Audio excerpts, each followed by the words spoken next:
Et donc, salut à tous, c'est RS Crypto, j'espère que vous allez bien. On est du coup toujours sur notre Forex. On va faire un petit point sur nos positions, ce qu'on a fait hier. On va faire un petit point aujourd'hui sur ce qu'on pourrait lancer aujourd'hui. On prendra peut-être des positions, on n'en prendra peut-être pas. On sécurisera peut-être des positions. Tout ça, ça vient de suite dans cette vidéo. Alors, l'objectif, déjà, on va commencer par dollar australien contre le dollar. Donc, c'est une position qu'on avait lancée il y a maintenant un petit moment et qui est du coup sécurisé encore une fois. C'est-à-dire que si je descends sous ce point-là, je perdrai, du coup, enfin, je fermerai ma position, mais je ne perdrai rien et je gagnerai 54 centimes. Ok. Je répète, je suis sur du trading en paper trading, ce n'est pas du vrai trading, je ne vous invite pas à faire tout pareil si vous n'en avez pas les convictions. C'est simplement l'objectif de développer une stratégie ensemble et de trouver une façon de trader qui est rentable sur du long terme. Ok. Donc dollar australien contre dollar, c'est sécurisé, rien à faire. Je pense même avec les divergences haussières qu'on est en train de faire, plus l'énergie qu'on a, je vais reculer un petit peu pour voir où on en est, mais plus l'énergie qu'on est en train de se libérer, je pense qu'on peut avoir un petit push haussier assez rapidement. Dans tous les cas, c'est pas là-dessus qu'on va perdre du temps, on avance. Dollar néo-zélandais, on a vu hier qu'on a frôlé d'aller toucher notre stop loss à moins 38 du coup. Et on a notre entrée qui est ici. Ok. Vu qu'on a pris plusieurs entrées, soit une entrée ici et une entrée un peu plus basse peut-être par ici, on a notre entrée principale qui se retrouve par là. Ok. Donc on peut très bien avoir quelque chose qui vient remonter là-haut et pourquoi pas aller chercher derrière mes take profits. Et étant donné que mon entrée principale est un peu plus basse, je vais mettre mes premiers take profits un peu plus bas aussi. Ok. Donc on ne les a pas positionnés, on aurait dû le faire hier en soi et on a oublié. On va s'en occuper maintenant. Donc, mon premier take profit, vu le danger de la position, je vais le positionner ici, donc au-dessus de cette mèche et au niveau de la deuxième mèche, ok? Et pour être sûr de le toucher. Je fais vendre, et je vends pas tout, bien sûr, je vends un tiers de ma position. Soit 4000, c'est très bien, ok? Je peux faire vendre, et pas besoin de stop loss, en fait, quand la position enfin quand les bougies vont monter à ce niveau-là, je vais vendre 4000 de ma position, pas besoin de stop loss, ça va juste réduire ma position. Ok. Je fais la même chose ici, je me positionne un autre stop loss, alors un autre take profit, pardon. Je n'ai pas trop expliqué pourquoi je le positionne ici, mais l'idée c'est de les placer sur des prises de liquidité ou des zones à rebond potentiel. Ok. On peut très bien avoir quelque chose qui fait, je vais le dessiner très vite fait, on peut très bien avoir quelque chose qui monte là et qui coule, ça c'est possible, d'accord? C'est même fort possible parce que du coup, cette zone-là, ça a formé une structure avec un support qui est ici, ok? On peut très bien être en train de retoucher ce support avant de repartir, ok? Résistance, pardon, je dis n'importe quoi. Résistance, c'est quelque chose... En fait, là, si, ici c'est un support de cette structure, et là maintenant, ici c'est une résistance pour nous parce que c'est vers le haut, ok? N'hésitez pas à poser des questions en commentaire, c'est vrai que je vais très vite fait sur les vidéos et j'oublie peut-être des explications et j'explique peut-être même mal certaines choses. L'idée c'est vraiment qu'on comprenne ensemble et qu'on avance ensemble. Là, dites-vous juste qu'il y a une structure, on a consolidé sur une zone qui est devenue une zone de prix attractive et qui est défendue, d'accord? Donc si on va toucher cette zone, il y a de fortes chances d'être rejeté. D'ailleurs, si je m'avance un petit peu, que j'enlève mon Ishimoku qui gâche toute la vue, on voit qu'on est en train d'être rejeté à ce niveau-là. Ok, c'est pas pour rien. Bref, c'est pas la question. Du coup, je me dis que cette structure, elle peut, si on touche cette structure et qu'on repart, je peux très vite me retrouver à la baisse et perdre mon trade. Ça fait partie du jeu. Par contre, inversement, si on monte au-dessus et qu'on prend cette mèche, je me dis qu'il y a de fortes chances d'aller au moins titiller celle-ci. C'est pour ça que je mets mon take profit ici. Et pour moi, il y a quand même de fortes chances que si on prend cette zone-là, là, avec toutes ces mèches, qu'on prenne ça et qu'on prenne celle-ci aussi, hein, voire même sûrement celle-ci, parce que là, il y a un équal top, c'est-à-dire qu'il y a deux sommets au même niveau, pratiquement. Donc ça, c'est des zones avec beaucoup de liquidité, donc il y a de fortes chances d'aller toucher ça. Mais moi, je veux sécuriser mon take profit vu la position, comment comme elle est risquée, d'accord? Donc premier take profit ici.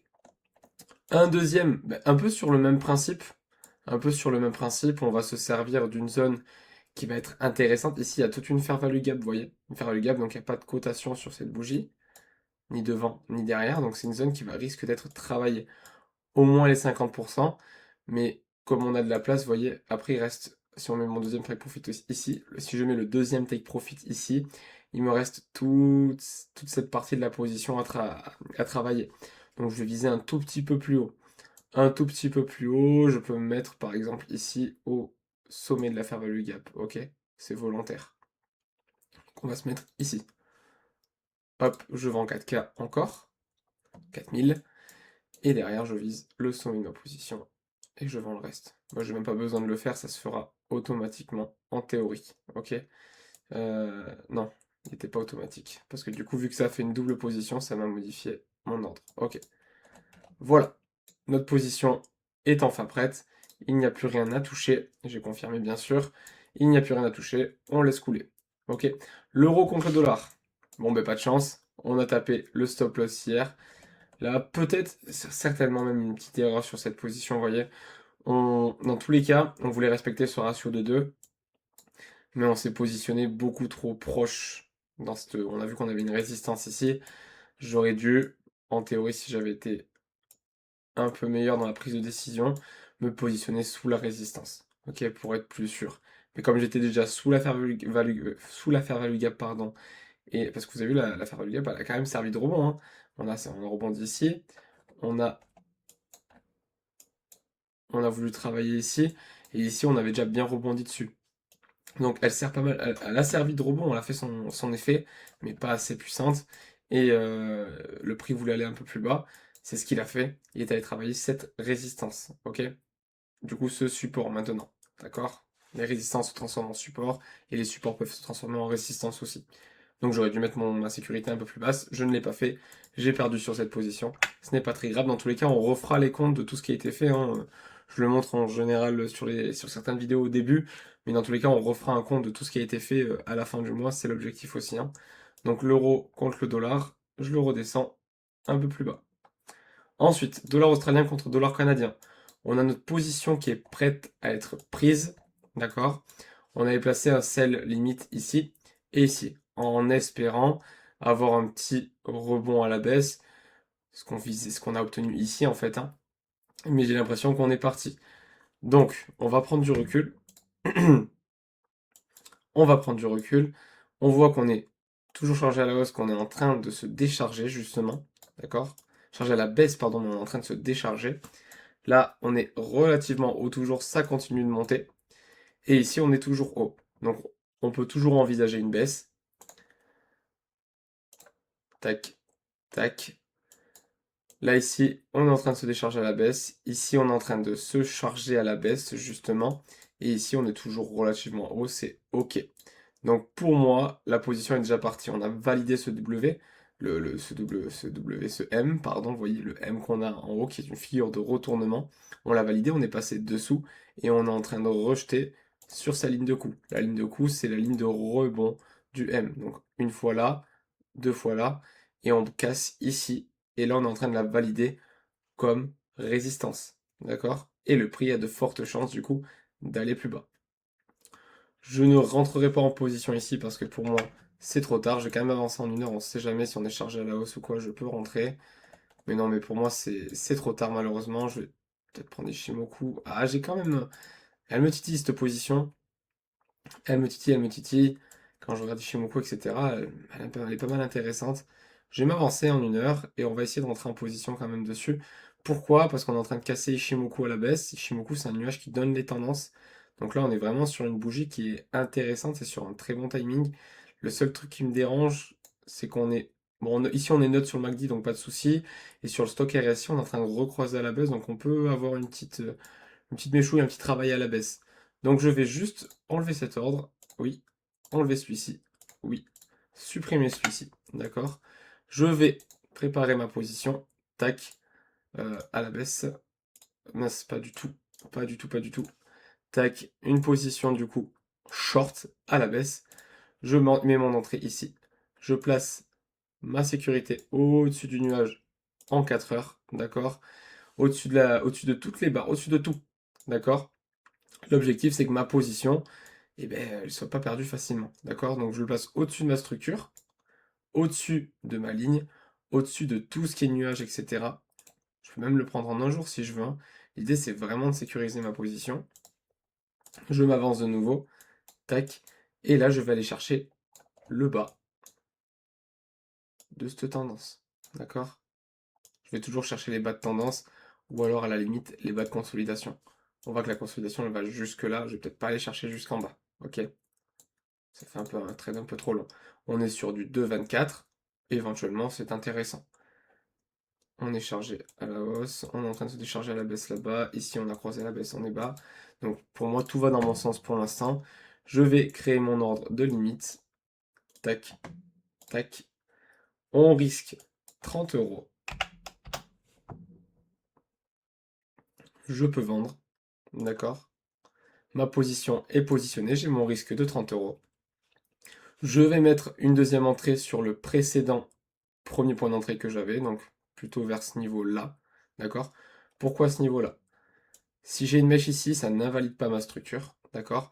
En plus de ça, on peut voir qu'on a une zone à travailler ici, qui est une zone de fair value gap, ok? Donc c'est intéressant. Donc je vais replacer un ordre ici. Je voudrais vendre. Tac. On va le mettre à ce niveau-là. On a du bien tout en haut de la fair value gap. On va vendre la moitié de ce qu'on avait mis, donc 3600 environ. Tac. Je fais vendre. Et ma position est prête. D'accord? Je place bien le stop loss de celle-ci. Tac. On va positionner les zones de take profit. On va s'en mettre un premier ici avant cet order block ici. Vous voyez, donc on a deux bougies, une rouge, une bleue collées. C'est un order block, c'est une zone aussi à fort potentiel de rejet. On va se mettre au milieu de la fair value gap qui est ici. Donc ça fera mon premier take profit. Donc acheter, j'achète un tiers de ce que j'ai, soit environ 2600 aussi. Tac, j'achète un autre take profit en bas de cette zone qui n'est pas travaillée. Tac. Ou alors on peut même aller chercher un peu plus bas. Je vais juste prendre du recul pour bien positionner. Si ici c'est ok. Hop, je me place là. Et j'achète 2,6. Hop. Et j'ai ma position qui est prête et qui tourne. Je la mets là. Ok. Ensuite, on avance. Euro contre le Great British Pound. J'ai du mal avec cet accent, c'est quelque chose. Donc, en un jour, on est en train de se charger à la baisse. On est sur une bas de structure. On a fait une structure haussière. C'est une structure haussière, c'est un fanion baissier. Vous apprendrez les structures au fur et à mesure. Donc un fanion baissier, c'est une consolidation qui se resserre et qui part vers le bas dans une tendance haussière. On est sur une tendance haussière, on a une consolidation qui se resserre, qui part vers le bas. Donc c'est un fanion baissier. Enfin haussier du coup, parce que la résolution en théorie elle est à la hausse. Et on peut très bien voir une bougie un peu surprenante comme ça vers le bas pour aller prendre la liquidité. Surtout pendant une période de news, etc. Mais on a tout qui m'indique que l'on peut avoir une hausse. Ce qui me dérange, c'est qu'ici on est en train de se charger à la baisse.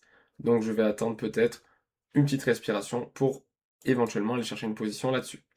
Le dollar néo-zélandais contre le dollar, eh ben, on a déjà une position sur le dollar néo-zélandais qui n'est pas sécurisée, d'accord?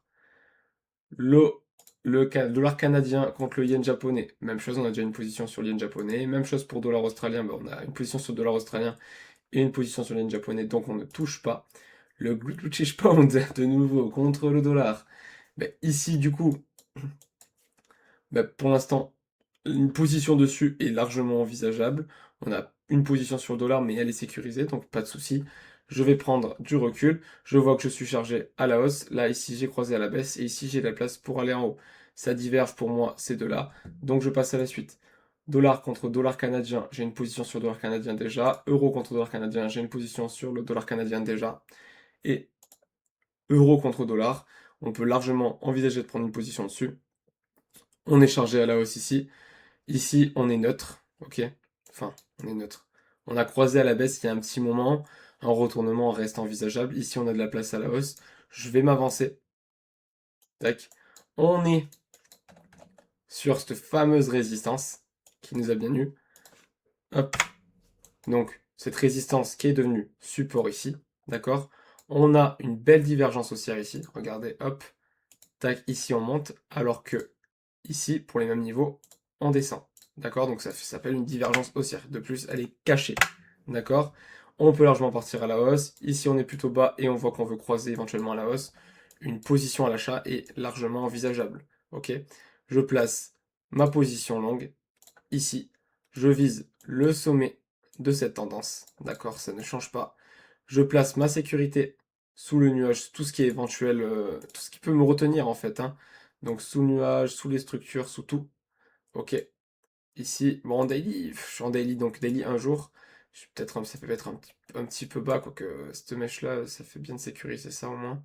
Et on aurait du coup éventuellement un deuxième point d'entrée. Vous voyez, il y a une structure ici, avec deux mèches ici, une mèche là. On peut très bien aller travailler cette zone-là pour faire une deuxième entrée. Et viser un petit peu plus haut ici. Alors on va reculer un petit peu, du coup, vu que j'ai placé mon stop loss en daily, je vais placer, je fais n'importe quoi. Vu que j'ai placé mon stop loss en daily, je vais placer mon objectif en daily aussi. Donc là, on se retrouve à aller chercher ces deux mèches là au même niveau. On n'ira pas chercher plus haut. Déjà, c'est très bien comme ça. Je vais remonter un peu mon stop loss. On va juste se mettre sous le nuage. On a 2,18 de ratio. Là, la position est OK. Donc, je suis sous le nuage, sous les structures. J'ai...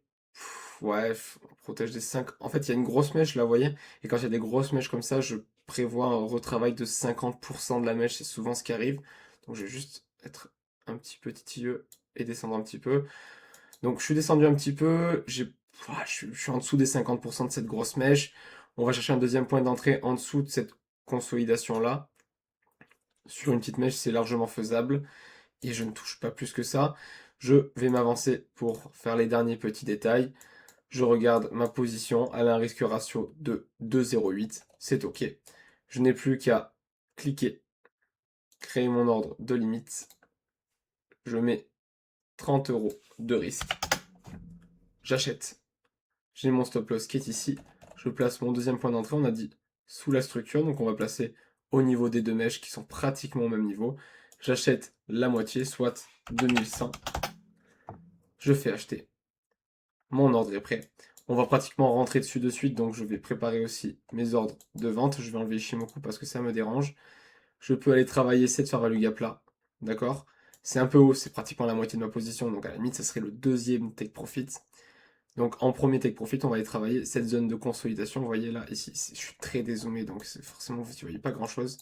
On a une bonne zone de consolidation, on peut aller travailler à peu près juste au-dessus. Donc on va se mettre un tout petit peu plus haut pour pas être trop proche de mon point d'entrée. Je vends un tiers, soit 1300 environ. Je suis pas au centime près. Ensuite, on fait la même chose ici. On va aller chercher une zone qui est largement retravaillable. Cette mèche-là, qui est un sommet, elle est intéressante. Je fais vendre. Même chose. Et après, mon troisième arrêt sera mon objectif final. Ok? Je ne touche pas plus que ça à ma position. Excusez-moi, je fais que tousser. Je ne touche pas plus que ça à ma position. Au niveau de nos trades, du coup, celui-ci, je le mets en cours. Pour moi, il va être validé très très vite, hein. On est pratiquement au prix actuel au niveau de mon prix d'entrée. Si on rentre pas dedans, on rentre pas dedans, ça peut arriver, hein, mais c'est quand même relativement rare. Donc, je ne touche pas plus que ça à ma position. Je clôture là-dessus, on a tout analysé, on a tout vu. S'il y a des questions, encore une fois, n'hésitez pas à venir en commentaire, je me ferai un plaisir d'y répondre. Je vous souhaite une très bonne journée et à très vite sur les graphiques.